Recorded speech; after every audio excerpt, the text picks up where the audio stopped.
अपनी आंखें बंद करो, अपने सामने एक कुत्ते को इमेजिन करो। क्या महसूस हो रहा है? ऐसी पावर जिसे अगर तुमने स्ट्रॉन्ग कर लिया तो सामने वाला तुम्हारी प्रेजेंस को महसूस कर कर ही शांत हो जाएगा। और आपको कुछ यूट्यूबर्स बहुत कॉम्प्लेक्स तरीके से समझा रहे हैं, इससे ऑडियंस थोड़ी कंफ्यूज हो जाती है। इसे होल्ड करने के बहुत सारे तरीके और मैं तुम्हें सिंपल 4 तरीके बताऊंगा। तो नमस्ते मेरे प्यारे सब्सक्राइबरों, और जो इस वीडियो को नया नया देख रहे हैं, जो मेरे पुराने सब्सक्राइबर्स थे उन्हें मेरी आदत हो चुकी है, और जो नए वो मेरी शक्ल या वीडियो देखकर भाग मत जाना। वीडियो में जो बातें होगी उसे जरा ध्यान से सुनो, और हाँ तुम भी आदत डाल ही लो। आज हम बात करेंगे इंसान के ऐसे एनर्जी की, ऐसी पावर की जिसे देखना तो थोड़ा मुश्किल है लेकिन महसूस किया जा सकता है। जी हाँ, हम बात कर रहे हैं ऑरा की, ऐसी पावर जिसे अगर तुमने स्ट्रॉन्ग कर लिया तो सामने वाला तुम्हारी प्रेजेंस को महसूस कर कर ही शांत हो जाएगा।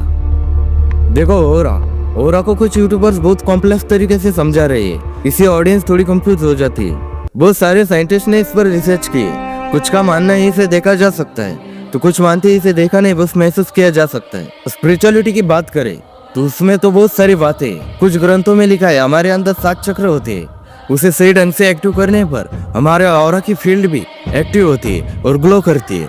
लेकिन हम इस ऑरा को एक सिंपल भाषा में समझेंगे। पहले समझ लेते हैं ऑरा होता क्या है, तो इसे सिंपल एक एग्जांपल से समझाता हूं। अपनी आंखें बंद करो, अपने सामने एक कुत्ते को इमेजिन करो। क्या महसूस हो रहा है? एक क्यूट डॉग, एक प्लेफुल जो धूम हिला रहा है, तुम्हें उससे कोई भी डर नहीं है। सही कहा ना? अब 3 सेकंड का पॉज लो। 1 2 3। अब उसी कुत्ते के जगह एक शेर या भेड़िए को रख दो। क्या महसूस हो रहा है? डर, दिल तेजी से धड़क रहा है। रिस्पेक्ट, एक राजा की प्रेजेंस महसूस हुई? हाँ, हो रही है। और यही फंडा होता है ऑरा का। ये उन दोनों का ऑरा ही है जो तुम्हें अलग अलग महसूस करवा रहा है। शेर का ऑरा, उसे बताने की जरूरत नहीं कि मैं राजा हूँ, उसका ऑरा महसूस करते ही तुम्हें एक राजा की प्रेजेंस महसूस हुई। और एक कुत्ते का ऑरा, जिसे महसूस करते ही तुम्हें कोई भी डर नहीं लगा, बस एक क्यूट डॉग, एक दुम हिलाने वाला प्राणी महसूस हो रहा है। अब इस ऑरा को होल्ड कैसे करे, इसे ग्लो कैसे करे? इसे होल्ड करने के बहुत सारे तरीके हैं और मैं तुम्हें सिंपल 4 तरीके बताऊंगा। नंबर 1 पर है तुम्हारा एटीट्यूड।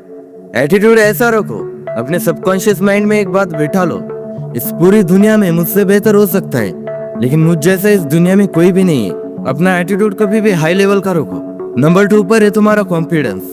कॉन्फिडेंस ऐसा रखो, भले ही तुम्हारी बात झूठ क्यों ना हो लेकिन सामने वाले को ऐसी बताओ कि उसे तुम्हारी झूठी बात में भी सच्चाई दिखे, उससे लगे कि साला ये जो भी बोल रहा है वो सब सच है।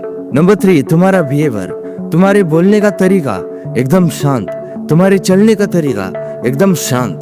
फास्ट रिएक्ट मत करो, ये तुम्हें तुम्हारे बिजनेस में, रिलेशनशिप में या किसी कम्युनिकेशन में बहुत हेल्प करेगा। और नंबर 4 सबसे इम्पोर्टेंट, मेडिटेशन। देखो मेडिटेशन तो करना ही पड़ेगा, इन सब चीजों को मैनेज करने के लिए मेडिटेशन ही एकमात्र उपाय है। इसलिए सुबह सुबह 10 मिनट के लिए क्यों ना पर मेडिटेशन करो। मेडिटेशन करते समय अपने दिमाग में एक बात इमेजिन करो कि मेरे आसपास कुछ चीज चमक रही है, कोई फील्ड है जो ग्लो कर रही है। और जब तुम मेडिटेशन के जरिए इन सभी चीजों को मैनेज कर लोगे, तुम्हारा ऑरा अपने आप बढ़ेगा, तुम्हारा एटीट्यूड, तुम्हारा कॉन्फिडेंस एकदम हाई लेवल का हो जाएगा। ये ऑरा हर चीज में होता है, जानवर, पेड़ पौधे, इंसान, नॉन थिंग्स, जो निर्जीव चीजें होती है उनका भी एक ऑरा होता है। एक स्ट्रॉन्ग ऑरा रखने का एक बहुत फायदा है। अगर तुम्हारे दोस्तों के ग्रुप में किसी महफिल में तुम्हारे टॉपिक पर कोई बोलता है तो उस टॉपिक पर ज्यादा बात नहीं होगी, तुम्हारे टॉपिक पर कोई ज्यादा बात नहीं करेगा, क्योंकि वो तुम्हारा नाम सुनते ही तुम्हारे ऑरा को फील कर लेंगे। उन्हें लगेगा कि साला इस पर ज्यादा बात नहीं कर सकते। देखो जंगल में हाथी सबसे ताकतवर होता है और राजा शेर ही कहलाता है, क्योंकि सब जानवर को उसका ऑरा फील होता है। वो समझते हैं कि ये शेर है, भले ये शांत क्यों ना हो लेकिन ये शेर है। इस वीडियो में मैंने तुम्हें बस सिंपल भाषा में बताया है, अगर तुम्हें इसे बहुत डीप तरीके से समझना है तो भी चलेगा, कमेंट कर दो पार्ट 2। और सबसे इम्पोर्टेंट बात, खुश रहो, चमकते रहो, चाहे कुछ भी हो जाए। तब तक के लिए नमस्ते।